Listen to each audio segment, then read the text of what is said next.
Wow, it's like turned into a chip, like a cheese chip. It's gonna be the bite of the century. This might be the most beautiful, decadent, soul-warming dish that you've never heard of. Or maybe you have, which in that case, you got a leg up, you're ahead of the game. Nice. This dish is perfect for any winter holiday fiesta, or I guess really any fiesta for that matter. And if you think creamed spinach, sweet potatoes, and stuffing are rich holiday fare, well, you got something coming for you. The French have us Americans beat on this one. This dish alone proves that the French paradox is a really, really, really real thing. Potato choice does matter. These are waxy potatoes, they're Yukon Gold potatoes. You want to use a waxy variety as opposed to a starchy variety, because the starchy variety can tend to crumble and fall apart on you when cooked for lengthy periods of time. These will not fall apart on you.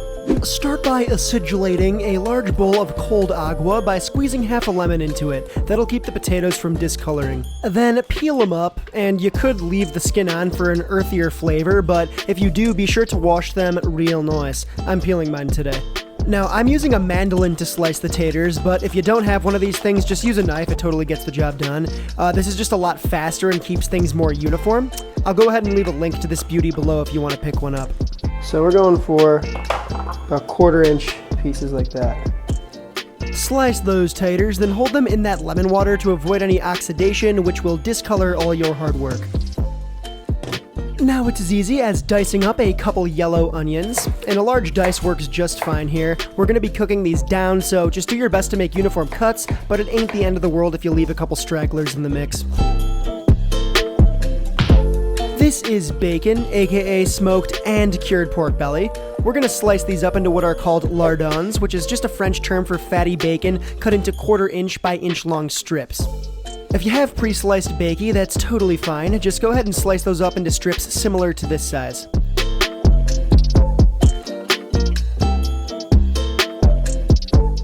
Okay, let's talk dairy, which is like half of this entire dish.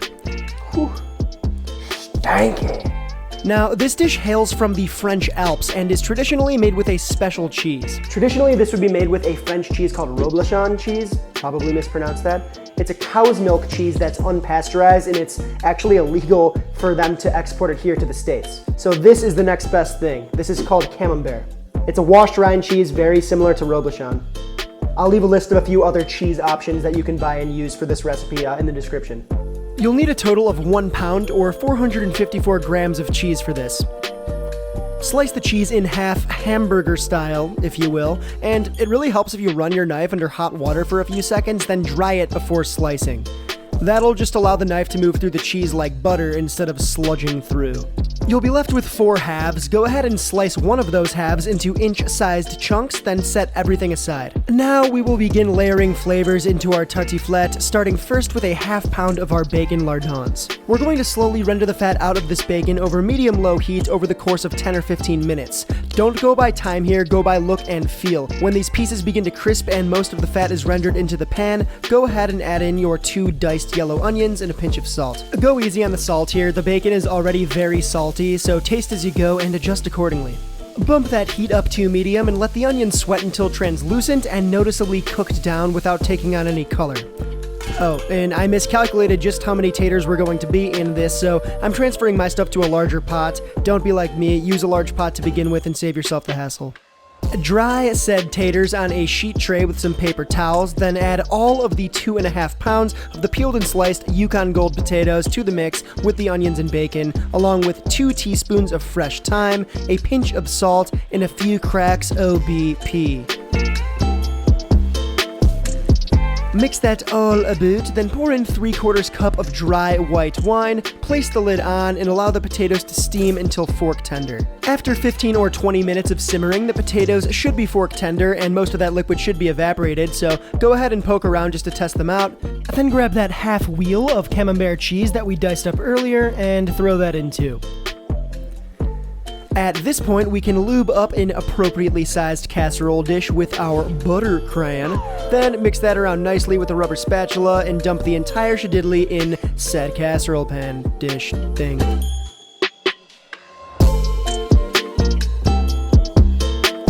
The finishing touch here is creme fraiche, which is a tangy fermented cream that's super easy to make, or even easier to buy. You can also just go ahead and sub this out for a splash of heavy cream. Dollop about a third cup of that just right on top of the tartiflette and spread it across.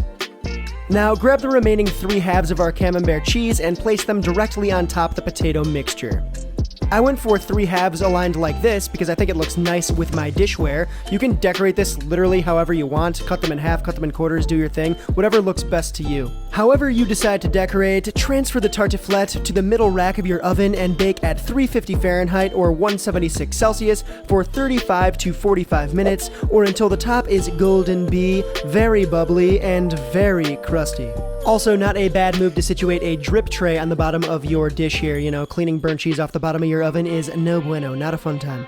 Now, IDK about you, but this could be one of the coolest looking things I've ever made on this channel, and it really wasn't that hard.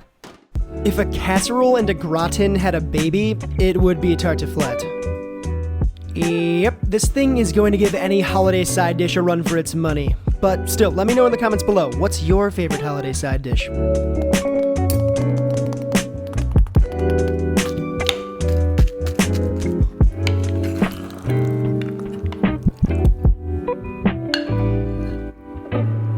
Let's try this thing. Look at it. Gooey. Look at that rind. Wow, it's like turned into a chip, like a cheese chip. Gotta get some of this tighter and bacon. Pop a cheese chip right on there. It's gonna be the bite of the cinch.